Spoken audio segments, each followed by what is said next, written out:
अल्लाह अकबर। एक दिन मेरे नबी एक गैर मुस्लिम औरत के मकान से कमर लगा के खड़े हो गए हैं। जिब्रील अमीन आ जाते हैं, महबूब तुमने जिसके मकान से कमर लगाई है ये एक गैर मुस्लिम औरत का मकान है, लेकिन जाइए और इसको जाके कलमा पढ़ा दीजिए। मेरे नबी ने कहा था ए जिब्रील सुनो तो सही, आज तक ये मेरी दुश्मन रखी है, अचानक कलमा कैसे पढ़ेगी? कहा सुनो, रब फरमा रहा है महबूब इसके मकान से तुम्हारी कमर लग गई है, अब ये दोज़ख में चली जाए, रब की गैरत को गवारा नहीं है। अगर गैर मुस्लिम के मकान को मुस्तफा कमर लगा दे तो रब जन्नती बना देता है।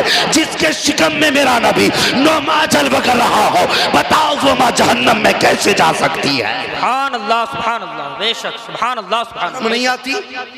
नबी के माँ बाप को जहन्नमी कहते बेगैरत, और उनसे बड़े बेगैरत है वो लोग जो उनके घरों में जाकर के रिश्ते नाते कायम करते हैं। बेशक उनसे बड़े बेगैरत है वो। अजीब रस्म चला रखी है, कोई कहता बेटी ले लो दो मत, क्यों बे? कौन सा फार्मूला?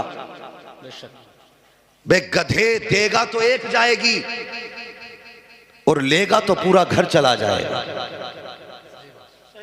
ये तजर्बे हमारे। लोग कहते हैं ले लो दो मत, वो जब आएगी ना पूरे घर को इकट्ठा कर देती है। अकीदे मजबूत रखो। बुजुर्गों ने कहा मकान नए बना लो, कपड़े नए पहन लो, ड्रेसें नई सिलवा लो, जूते चप्पल नए ले लो, मगर अकीदा वही पुराना बुजुर्गों वाला रहना चाहिए। वाह वाह, बेशक बेशक, इसे नया नहीं करना है। अकीदा वही कामयाब है जो पुराना। समझ रहे हैं ना मेरी बात?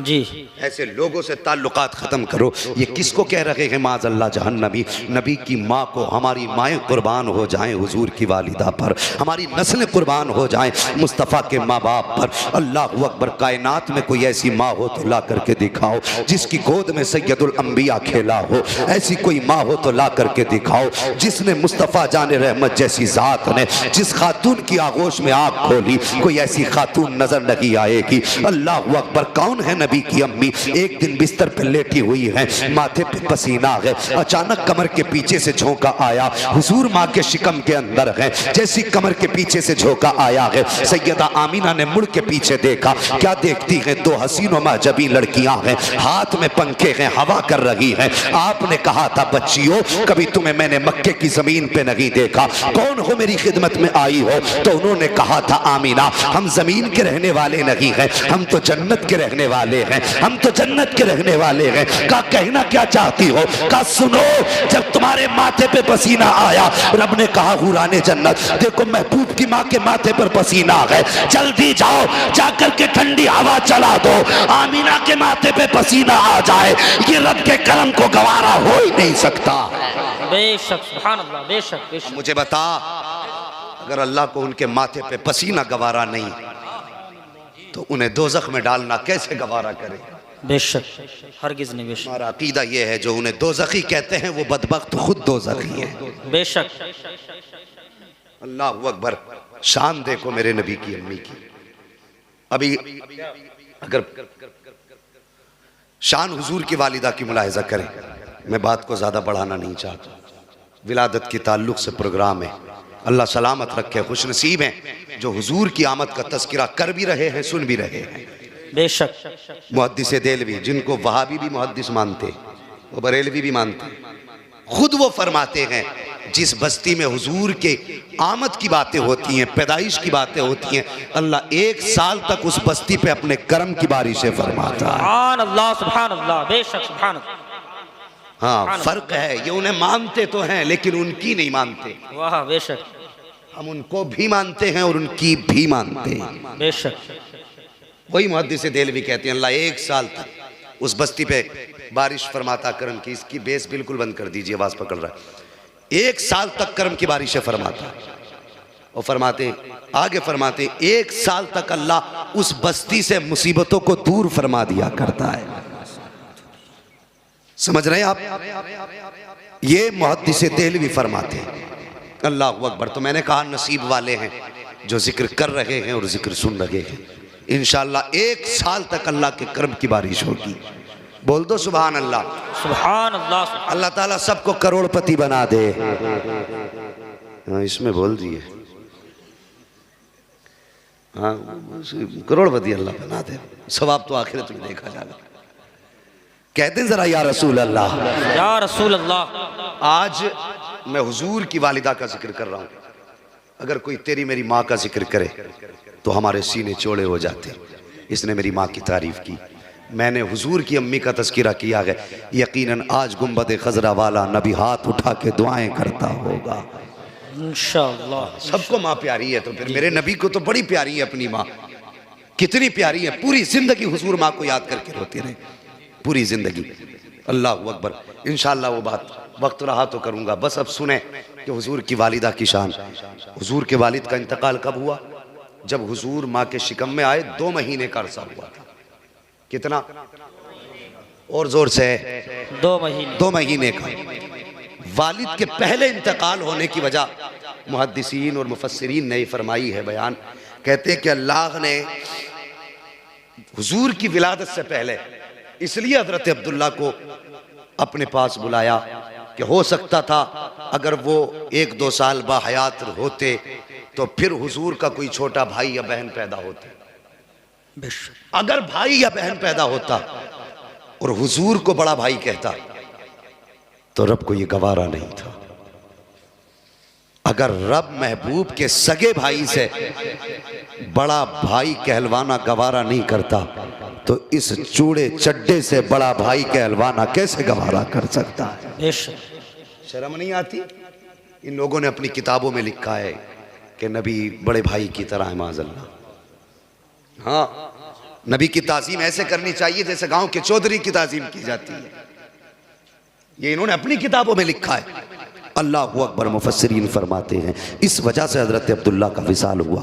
आगे बढ़िए जो मैं अर्ज़ करना चाहता हूँ। अल्लाह अकबर। 2 महीने का अरसा गुजरा है। 2 महीने का अरसा गुजरा, हुजूर के वालिद का विसाल हुआ। अल्लाह अकबर। कोई आम बात न थी जिसकी शादी को 2 महीने गुजरे हों और शोहर का इंतकाल हो जाए, फिर औरत की ज़िंदगी मुश्किल हो जाया करती है। और फिर वो ज़मीन भी मक्के की ज़मीन थी, अरब का इलाका था, जहाँ पर बेवाओं को मनहूस समझा जाता था, जहाँ बेवाओं को मुँह काला करके गधों पे बैठा करके घुमाया जाता था, जहां पर बेवाहों को औरत की मौत का सबब ठहराया जाता था।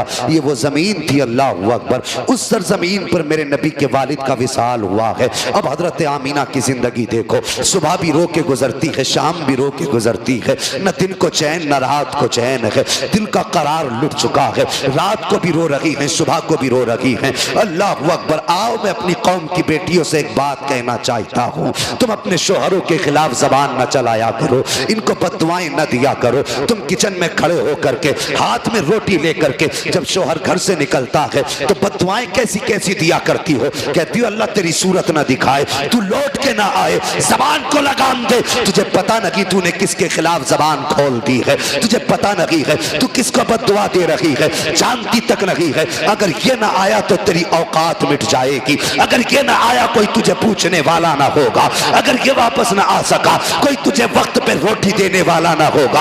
अगर ये सफेद कफन में लिपट गया कोई तेरी इज्जत करने वाला ना होगा। और तू किस पे इतरा करके अपने शौहर को ये ताने दिया करती है कि तू जिंदा वापस ना आए। वो अल्लाह का खौफ खाया कर। वो नसीब वाली औरतें हैं जिनकी जिंदगी का साथी कदम कदम पे साथ निभाता है।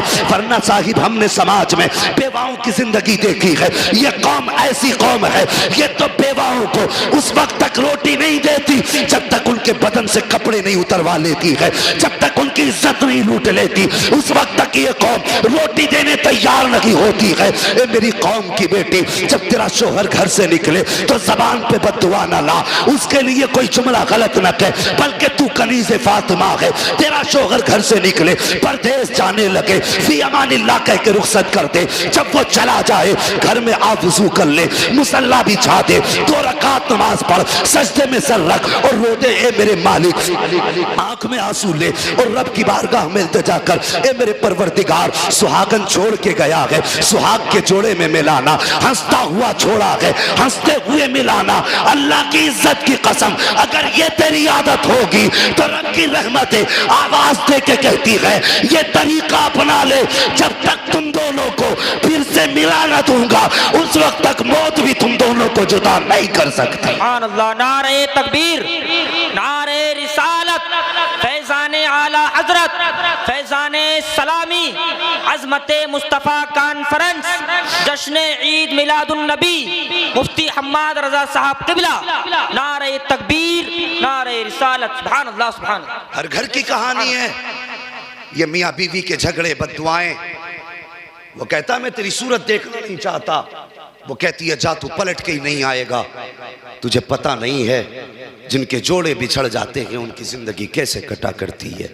बेशक अल्लाह अकबर। नबी की अम्मी की जिंदगी देख, शायद तुझे जीने का सलीका आ जाए।